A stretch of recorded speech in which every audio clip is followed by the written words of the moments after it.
Rena sat on the metal steps outside her small home, watching the sky above Vedra 6.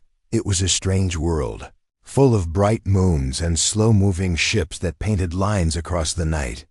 Her father used to call it the waiting sky, always watching, always silent.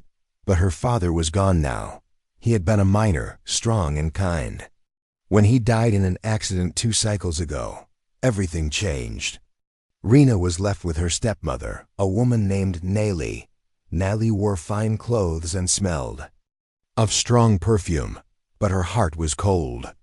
She cared little for Rena and even less for the memory of Rena's father. At first, Rena had hoped things would get better. She cleaned the house, cooked meals, and did everything Nali asked. But no matter what Rena did, it was never enough. Nali only saw her as a problem, something to be rid of. One morning, Nali returned from the city with a strange smile on her face. She looked at Rena in a way that made the girl's skin crawl. "Pack your things," Nali said calmly. "You're going on a trip." "A trip?" Rena asked, confused. "Where?" "To a better place. Somewhere you'll be useful." Nali's voice was smooth, too smooth. Rena didn't trust her, but she had no choice.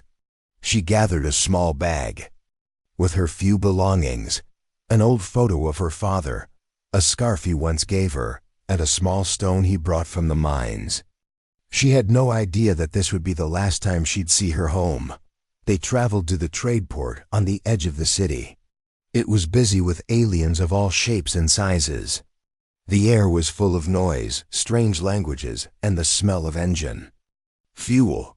Nali walked ahead quickly, not even looking back at Rena. They stopped near a tall figure in a black robe. His skin was gray and shiny, his eyes glowing faintly blue. He was a Voraka race known for space travel, and more secretly, for trading in lives. "She is the one," Nali said, pushing Rena forward. The Vorak looked at Rena and nodded. "Healthy, young, she will sell well. Payment?" Nali asked. The alien handed her a pouch. Rena saw the shimmer of crystals inside, currency used across many planets. Nali smiled and tucked the pouch into her coat. Rena's heart stopped. "What are you doing?" she cried, stepping back. "Be quiet," Nali snapped. "You were always more trouble than you're worth. Now at least you'll have a purpose." Rena tried to run, but the Vorak was too fast.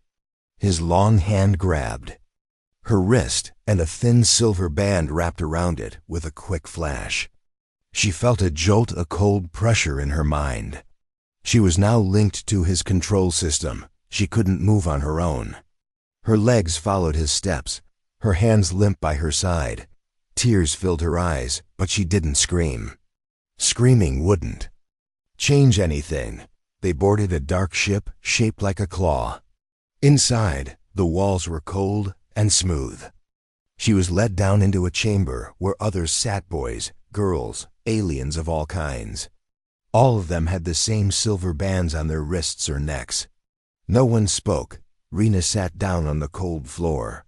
Her thoughts were racing, but her body felt heavy. The Vorak captain said nothing as the ship took off. As the engines roared and the ground vanished below, Rena looked through a small window. Her home grew smaller and smaller until it disappeared. She pressed her hand to the glass, trying to feel something, anything. She remembered her father's words. "No matter where you go, remember who you are." But who was she now? Just another number in a dark ship heading toward the unknown. For days, the ship floated through space. Lights blinked on the walls, food was dropped in through panels, and the silence inside was thick. Sometimes Rena would close her eyes and imagine herself walking through the fields back home. Other times she would hold her small stone and whisper her father's name. Then, one night, the ship shook violently. A loud alarm echoed through the halls. Red lights flashed. Everyone looked around, frightened. "What's happening?" Someone whispered. The slaver guards ran past with weapons, shouting in their alien language. Through the shaking, Rena heard a strange sound like a whistle or a high-pitched hum. It wasn't part of the ship. The hum grew louder. Then silence. Complete. Silence. The lights went out. Rena held her breath. Was this the end? Or the start of something new? The lights were gone. Only the deep red glow of the emergency lamps lit the dark slave chamber. Rena sat against the wall, her knees pulled to her chest. All around her, other captives whispered and shifted, unsure what was happening. The silence felt heavy, as if the ship itself was holding its breath. Then, a sound metal against metal echoed through the hallway outside. It wasn't loud, but it was sharp and quick. Something or someone was moving. A small alien girl beside Rena grabbed her hand. Her skin was pale green, her eyes wide with fear. "Do you think pirates?" she asked in a soft voice. Rena didn't answer. Her heart was beating fast, her thoughts racing. Could it be another group of slavers? Or something worse? Suddenly, the door to the chamber slid open. A flash of light filled the room. Blinding for a moment, a tall figure stood in the doorway. He wore dark armor, light and sharp, with a helmet that covered his face. A glowing blue line ran across his visor. Behind him floated two small drone-like machines. Spinning quietly, the figure stepped forward, slow and calm. The captives froze. Then, the man spoke. His voice was deep and steady. "You're safe now. I've shut down the slaver ship. You'll be free soon." Whispers filled the room. Some were afraid, others hopeful. Rena didn't speak. She stared at the man. His voice was strange, not robotic. Not alien. It sounded human. The man reached to his helmet and pulled it off. He had short black hair, a calm face, and sharp eyes that looked tired but kind. "My name is Darren," he said. "I'm here to help you." Rena's breath caught. She had heard stories about humans before, tough, proud, dangerous. But this one didn't look like a warrior. He looked like someone who had seen too much. The small green girl beside Rena whispered, "He's a human." "I thought they were just stories." Darren knelt in front of the group. "Listen to me," he said. "This ship is damaged. We don't have much time. My drones are unlocking your control bands now." The drones floated to each captive, shining a soft light over their silver bands. One by one, the bands clicked and fell off. Rena felt the one on her wrist unlock. She held her hand in front of her face, hardly believing it. For the first time in days, she could move freely. "Follow me," Darren said. "I'll get you out." He led the group through the hallway. The ship was dark and broken, wires hanging from the walls. Some of the slaver guards lay unconscious on the floor. Others were tied with glowing bands. Rena saw no blood, only silence. "Did you do all this?" she asked quietly as she walked beside Darren. He looked at her. "Yes, I don't like slavers." Rena looked away. "They took everything from me." Darren was silent for a moment. Then he said, "You're not the only one." They reached a small ship docked inside the cargo bay. It was fast and sleek, built for speed, not war. The rescued captives climbed aboard slowly, unsure but trusting. Darren turned to Rena. "You all will be taken to Hollow Point. It's a hidden station where you'll be safe. There are others like you there. You won't stay with us?" She asked. "I can't," he said. "There are more ships out there. More people still in chains." Rena wanted to ask more, but the ship shook again. Alarms flashed. Darren looked at the panel. "Slaver backup arriving." "I need to move." He started to leave, but Rena grabbed his arm. "Wait," she said. "Let me help. I know their systems. I listened when they talked. I heard things." Darren studied her for a moment. "You've been through enough." "I'm not weak," she said firmly. He gave a small nod. "Fine, you help me for now. But after this, you go to Hollow Point." Rena agreed. Together, they ran through the corridor to the ship's main control room. Darren worked quickly, placing a small round device on the main panel. "Once this blows, They can't use this ship again, he said suddenly. A slaver guard stumbled into the room. He held a weapon, shaking, angry. Before he could fire, Rena grabbed a nearby pipe and hit the control box beside him. Sparks flew, and the guard dropped the weapon. Darren pulled her aside and finished the job, tying the alien with a cable. He looked at her with surprise. "You're quick." "My father was a miner," she said. "He taught me how to handle tools." "Remind me not to get on your bad side," Darren said with a small smile. They returned to the small escape ship. Just as the countdown began, the door closed behind them, and the engines roared as the slaver ship shrank behind them. A bright flash lit the stars. It was gone. Inside the new ship, the rescued captive sat quietly, safe for now. Rena looked out at the stars. She didn't know what came next, but for the first time in a long time, she felt something deep in her chest. Hope. The rescue ship moved quietly through space, far from the broken slaver vessel. The stars outside the window seemed brighter now, more peaceful. Inside the small craft, the air was tense but calm. Most of the rescued captives sat in silence. Tired and scared, but thankful, Rena sat near the front of the ship, watching Darren as he worked at the controls. His fingers moved fast, typing commands and checking the path ahead. He looked serious, focused. She had so many questions, but one kept rising in her mind. "Why do you do this?" She asked finally. "Why risk your life for people like me?" Darren didn't look away from the screen. "Because no one else will." Rena waited, thinking he would say more, but he didn't. "Were you always like this?"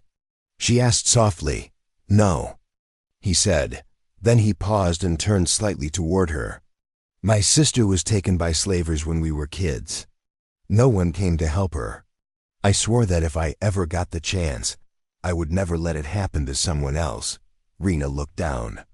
"I'm sorry," he gave a small nod. "I couldn't save her. But I can save others." The ship beeped softly.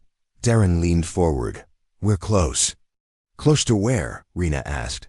"Hollow Point," he said. "A hidden base inside an old asteroid.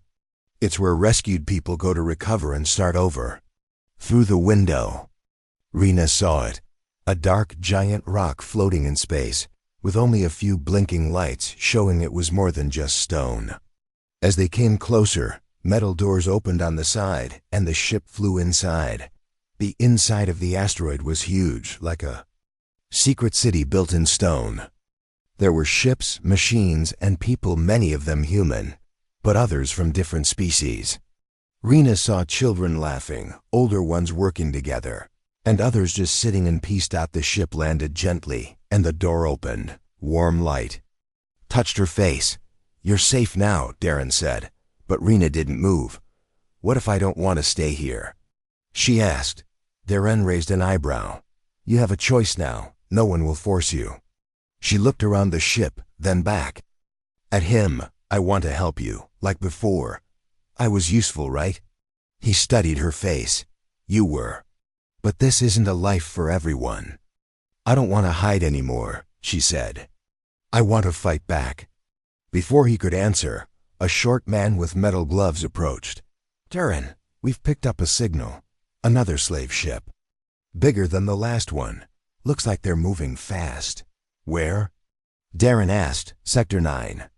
3 hours from here," the man said. Then he noticed Rena. "Is this one of the new arrivals?" "She's with me," Darren said. The man gave a nod and left. Rena stepped forward. "Let me come." "It'll be dangerous," Darren warned. "No," she said. He was quiet for a long moment. Then he handed her a small wrist device. "You stay close. You follow my lead." Rena smiled for the first time in days. "I will." 3 hours later, Darren's ship flew through dark space. Again. This time, Rena sat beside him, wearing a light vest and the wrist tool. She felt nervous, but her heart was steady. "They call this ship the Spark," Darren said. "Small but fast." "I like it," Rena said. They moved through a silent path, between asteroids, using shadows to hide. Finally, the enemy ship came into view. It was huge black, with red lights crawling across its surface like veins. Darren narrowed his eyes. That's a transport-class slaver. It can carry over 100 prisoners. Can we take it alone? Rena asked. We won't have to. He said, Hollow Point has backup. But we'll disable the engines first. That'll slow them down. He pressed a few buttons, and 2 drones launched from the side of the ship. They flew toward the enemy silently. Rena watched the screens. The drones landed on the slaver's surface. A few flashes, tiny sparks, and then the engines of the large ship flickered and died. They're stuck, Darren said. Time to board. They approached fast, using the side airlock to sneak in. Inside the ship, the hallways were long and dark. Slaver guards shouted and ran, confused by the sudden loss of power. Rena followed Darren closely. She held a small tool. He had given her a short stick that could disable machines with one shock. They moved room by room, freeing captives and locking down doors. Darren moved like he had done this 100 times. Rena copied his steps, learning quickly. In one hallway, a slaver tried to stop them. Rena stepped forward without fear, pressing her tool against a panel beside him. Sparks flew, and the lights above burst. The slaver fell back, blinded. Darren looked at her and gave a small smile. You're learning fast. They reached the control room and planted another blast chip, just like before. Then, as they escaped with the freed captives, Rena looked back at the dark ship and whispered, You won't hurt anyone else. As the ship exploded behind them, lighting the stars with a soft glow, she felt something deep inside. Strength. And it was just the beginning. The stars looked calm outside the ship, but Rena knew peace didn't last long in space. Inside the spark, the rescued captives were resting. Darren was checking the systems while Rena stood near the small window, watching the quiet sky. Her heart still beat fast, not from fear, but from what she had done. She helped free people. She fought back. She was no longer just a lost girl from a small planet. Darren walked over, holding 2 cups. Here, he said, handing her one. It's not fancy, but it'll warm you. Rena smiled and took the drink. Thanks. You did good out there, Darren said, taking a sip of his own. Rena looked down at the floor. I wasn't sure I could, but it felt right. Darren nodded. That's how it starts, one choice at a time. Just then, the screen on the control panel blinked. A red light flashed. Darren walked over and tapped the screen. Incoming signal, ... encrypted. He pressed a few buttons. A fuzzy image appeared. It was a young alien man, scared and shaking. Please, the voice said. If anyone hears this, help us. We were taken from Bravo 12, locked in transport. Cell ship code M67Z. Then static. Rena stepped forward. That's near us, right? Yes, Darren replied. Too close. He looked at the data again. This message is 2 hours old. The ship is heading toward a mining moon used by the Goran cartel. Slavers? Rena asked, worse. Darren said, they don't sell people. They use them until they break. Rena clenched her fists. Then we can't wait. Darren gave her a serious look. If we go now, there's a chance we won't come back. I'd rather try than do nothing, she said. Darren nodded. Then let's move. The journey to the mining moon was fast and quiet. Rena checked the tools Darren had given her shock. Stick, wrist light, tracker beacon. She had learned how to use each one over the past few days. She felt stronger now. When they reached the dark gray moon, it looked lifeless. But as they flew closer, they saw the truth ships, lights, and towers built into the rock. The Goran cartel had turned the whole place into a prison. Darren slowed the ship and turned to Rena. No open fight. We sneak in, find the captives, and get out. Rena nodded. They landed far from the main tower, near a tunnel that led inside. Moving quietly, they slipped through shadows, avoiding cameras and guards. Inside the tunnel, the air was heavy with smoke and dust. The walls were rough, filled with old mining tools and sharp stones. They heard voices ahead, two guards talking in a strange language. Darren pulled Rena aside. "We go around." They took a side path that led to a storage area. There, Rena saw something that made her stop, a small cage. Inside, a boy sat, no older than 10, with cuts on his arms and a chain around his foot. His eyes looked up in fear. Rena ran to the cage. "It's okay," she whispered. "We're here to help." The boy didn't speak, but his eyes filled with tears. Darren opened the cage quietly. "We need to move fast." They freed the boy and moved through the halls. More guards passed nearby, but they stayed hidden. Finally, they reached a large room full of cells. Dozens of people were trapped inside, some asleep, some weak, some crying. One of them looked up and gasped. "Help," she whispered. "We saw your signal."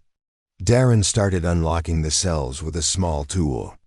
Rena moved fast, helping people stand, giving them hope with just her voice. "Stay quiet. Stay close. You're going to be free." Suddenly, alarms rang out. Red lights flashed. "They know we're here." Darren shouted. The freed captives panicked. But Rena held up her hand. "We move together. Follow me." She led them down the hallway while Darren stayed behind, slowing the guards with traps and flashes from his drone. They reached the tunnel and ran through the dust and smoke. The boy Rena had saved held her hand tightly. Darren caught up, breathing hard. "They're close. We need to fly now." They reached the spark and rushed inside. Darren closed the doors just as laser blasts hit the ground nearby. The ship lifted off fast, flying through the rocky sky. Behind them, the guards shouted and fired, but it was too late. They were gone. Hours later, back at Hollow Point, Rena sat with the boy beside her. He hadn't spoken once, but he wouldn't let go of her hand. "You saved him," Darren said, walking over. "And more than 20 others." Rena looked at him. They were scared. I had to try." "You did more than try," he sighed. "You led them." She looked away. "I'm not a leader." "You don't have to call yourself one," Darren said. "But others will." Rena stood, feeling tired but strong. "So what's next?" Darren smiled. "You tell me." For the first time, Rena felt it. She wasn't just following anymore. She was choosing. Rena walked through the long hallway of Hollow Point with slow steps. Her mind was full of thoughts. She had helped rescue people. She had stood against danger. She was proud, but something inside her still felt heavy. She stopped near a small window that showed the stars. Space looked endless, full of light and dark. She touched the glass gently. Behind her, footsteps came closer. It was Darren. "You're up early," he said. Rena nodded. "Couldn't sleep. Something bothering you?" She looked at him. "I keep thinking about my stepmother, about the day she sold me." Darren didn't speak right away. He just listened. "She was never kind," Rena said, "but I didn't expect that. One moment I was in my room. The next, strangers came and took me." Darren's face turned serious. "Some people do terrible things for money or power." "I want to find her," Rena said, "not to hurt her. I just want to know why." Darren studied her face. "That answer may not make you feel better." "I know," Rena replied. "But I still want it," he nodded. "Then we'll find her." Later that day, Darren met with a contact in the data room. The walls were covered in screens and maps, showing many places across the galaxy. An older woman with silver hair greeted them. "You're looking for someone?" she asked. "Yes," Darren said. "Rena's stepmother. She sold her to slavers about 3 months ago. We need to trace the deal." The woman typed quickly. "Name?" Rena spoke clearly. "Lyra." The woman kept working. After a few minutes, she turned to them. There's a record. A woman named Lyra sold a young girl. On the planet Darath. She received a payment from a known trader named Vex. Do you know where she is now? Rena asked. The woman nodded. She's still on Darath, living in a city called Rallon. Rena's hands curled into fists. Darin placed a hand on her shoulder. We'll go together. Darath was a dusty, dry world. The city of Rallon sat under a red sky, full of old buildings and noisy markets.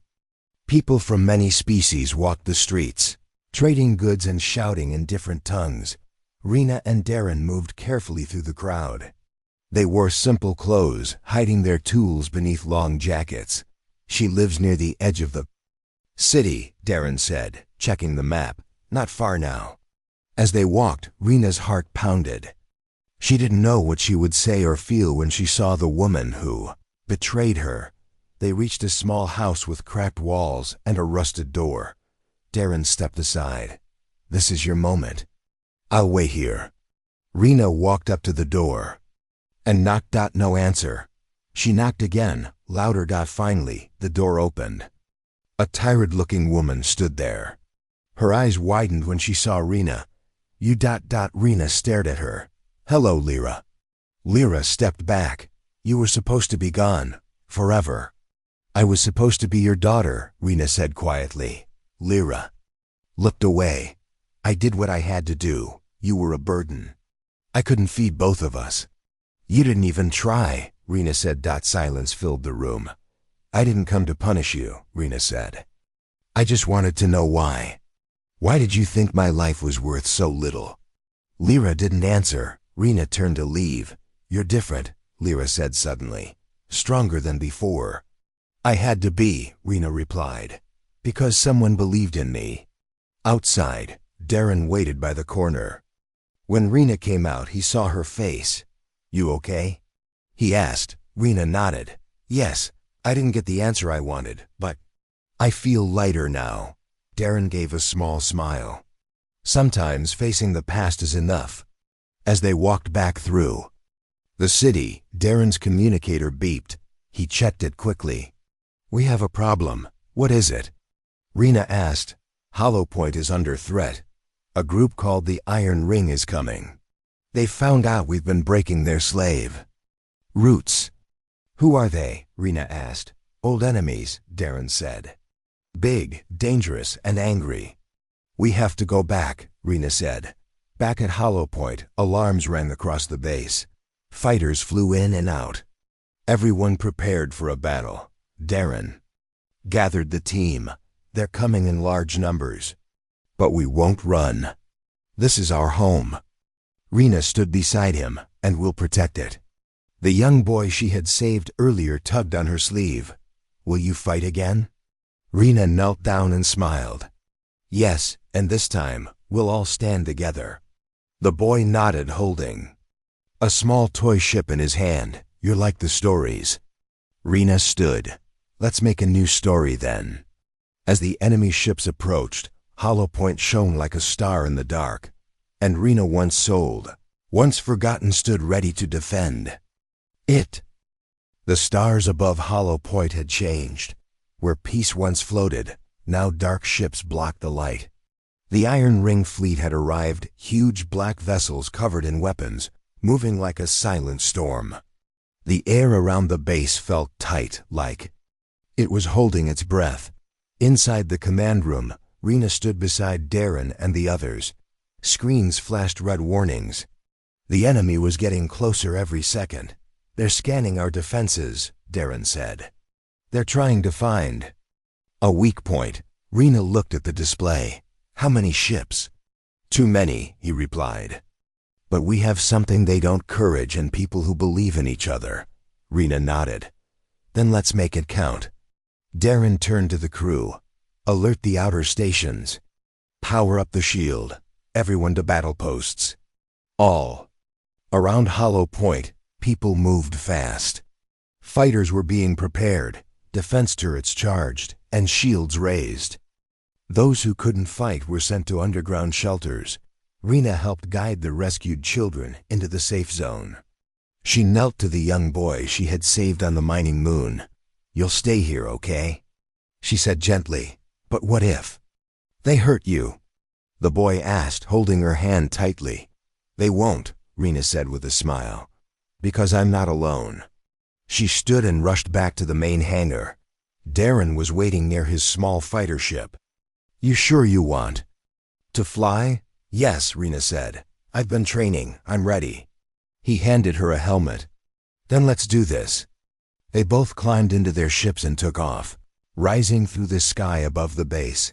The battle began with bright flashes in the dark. Iron Ring fighters shot lasers and torpedoes toward Hollow Point. Defense turrets fired back, lighting up the sky with fire. Explosions rocked the air. Pieces of broken metal spun through the stars. Rena followed Darren closely. Her heart raced, but her hands stayed steady. She locked onto a target and fired. The enemy ship exploded, sending a shockwave through space. "One down," she whispered. But more came. Iron Ring fighters swarmed around them like insects. Rena dodged, turned, and fired again. Her ship shook from blasts, but she didn't stop. From her screen, she saw something terrible, 3 enemy bombers flying straight toward the base shield. "Darren!" she shouted. "They're going to break the shield." "I see them," he said. "Let's take them out." Together, they flew toward the bombers. Rena aimed carefully and hit one from below. The ship burst into flames. Darren destroyed the second, flying right through the smoke. "Last one's yours," he called. Rena followed the third bomber through a spinning chase. Her ship took a hit, but she didn't stop. With one last shot, she hit the enemy's engine. The bomber exploded. Just before reaching the shield, cheers came through the cum. "You did it," a voice said. But the fight wasn't over. A huge ship moved forward, the Iron Ring's main cruiser. It was bigger than all the others, with thick armor and heavy cannons. "They're bringing out the warship," Darren said.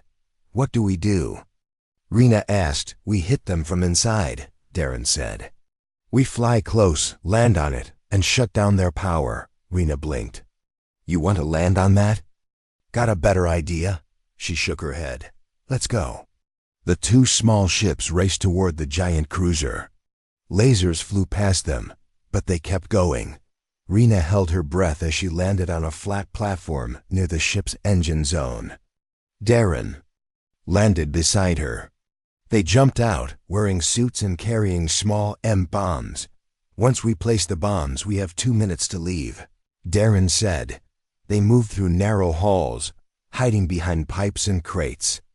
The inside of the cruiser was cold, dark, and filled with alarms. Guards appeared, but Rena and Darren worked fast.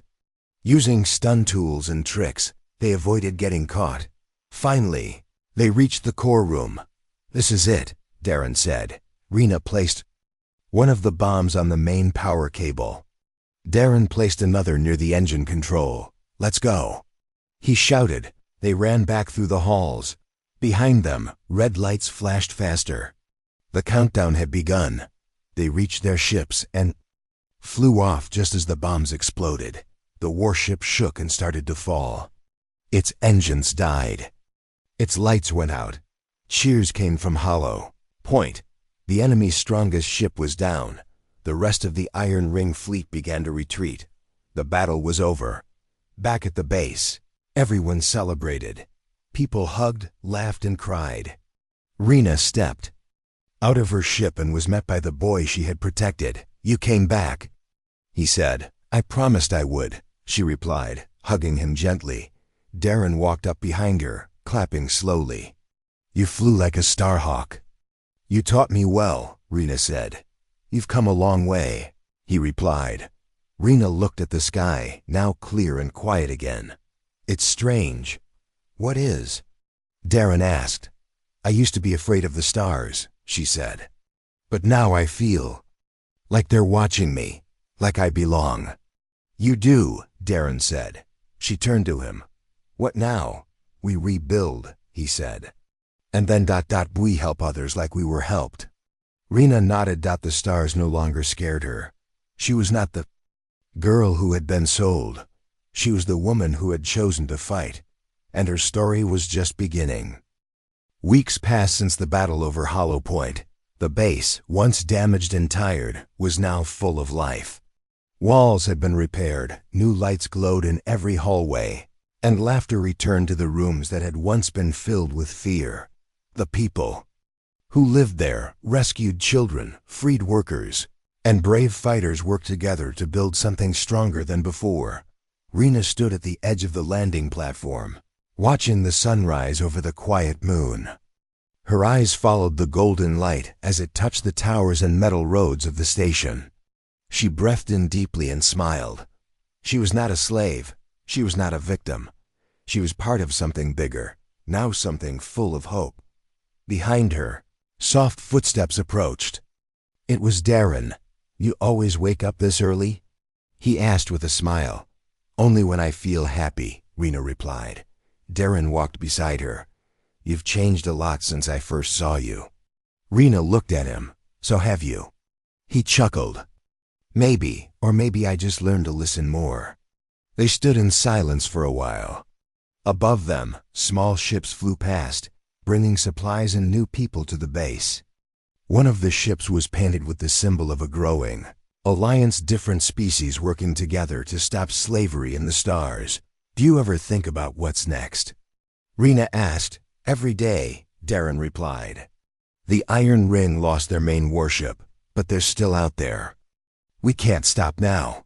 "I don't want to stop," Rena said. "I want to help more people, like someone helped me." Darren looked at her kindly. "Then help me lead a new mission." Rena raised an eyebrow. "A mission?" "Yes, Darren. Saad, we're building a second station, a new safe zone. Farther from here, near the border planets. I want you to help run it." "Me?" she asked, surprised. "You've proven yourself," he said. "You've saved lives. You stayed strong. People trust you, Rena. You've become a leader." She looked down, unsure. Darren touched her shoulder. "You're ready." Rena took a deep breath. She remembered the day she was sold. She remembered the cold cage. She remembered being rescued. And now she stood free, strong, trusted, and needed. "I'll do it," she said. The next few days were busy. Rena packed supplies and helped train the new recruits who would join her on the journey. Children came to say goodbye. The boy she had protected gave her a small star-shaped charm. "It's for luck," he said shyly. "Thank you," Rena said, smiling warmly. "I'll keep it with me always." When the day came, the launch platform was full of people waving and cheering. Rena stepped into the lead ship, wearing a clean uniform and holding a small datapad filled with plans for the new station. Darren walked beside her.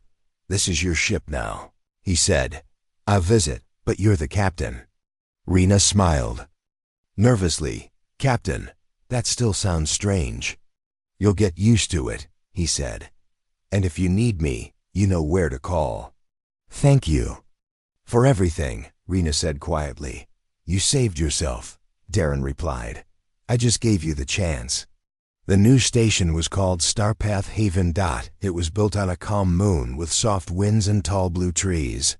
The station was made of bright metal and strong glass, shaped like a circle, with open gardens and wide rooms where people could rest and recover. Rena led her team with kindness and strength. She remembered the faces of those who had suffered. She made sure every person who arrived felt safe and heard. She created schools for children, training halls for fighters, and clinics for the weak. People began calling her Commander Rena, though she often told them just to call her Rena. One day, while walking through the garden, she saw a girl sitting alone on a bench. The girl looked scared and thin, just like Rena had once been. Rena sat beside her. "Hi," she said softly. "I'm Rena. What's your name?" "Looney," the girl whispered. "Where are you from?" "I don't know," the girl said. "They took me when I was small." Rena held her hand gently. "You're safe now, Looney, and you're not alone." The girl looked at her. Will I be okay? Rena smiled. Yes, I promise. Months later, a message came from Darren. He was visiting Starpath Haven with something important to say. Rena waited at the landing pad. When Darren stepped out of the ship, she smiled. You're late, she joked. He laughed. Just wanted to see if you'd miss me. They walked together through the station. Children waved at them. People smiled. The gardens were full of blooming flowers. I'm proud of you, Darren said. You've done something great here. I didn't do it alone, Rena replied. No one builds peace alone. He stopped and looked at her. I have one more question. What is it? Darren held out a small ring, a simple silver band with a small stone shaped like a star. Will you walk with me? He asked. Not just through the stars, but through life? Rena's eyes filled with quiet surprise. She didn't speak for a moment. Then she nodded slowly, her voice soft but clear. Yes, I will. And so, the girl who had once been sold to darkness became a light for others. She built a home among the stars. She helped the broken heal. She stood beside the one who gave her hope, not as a slave, not as a survivor, but as a leader, a helper, and a beloved companion. Her story was not one of pain, but of rising, and her journey would shine across the stars for generations to come.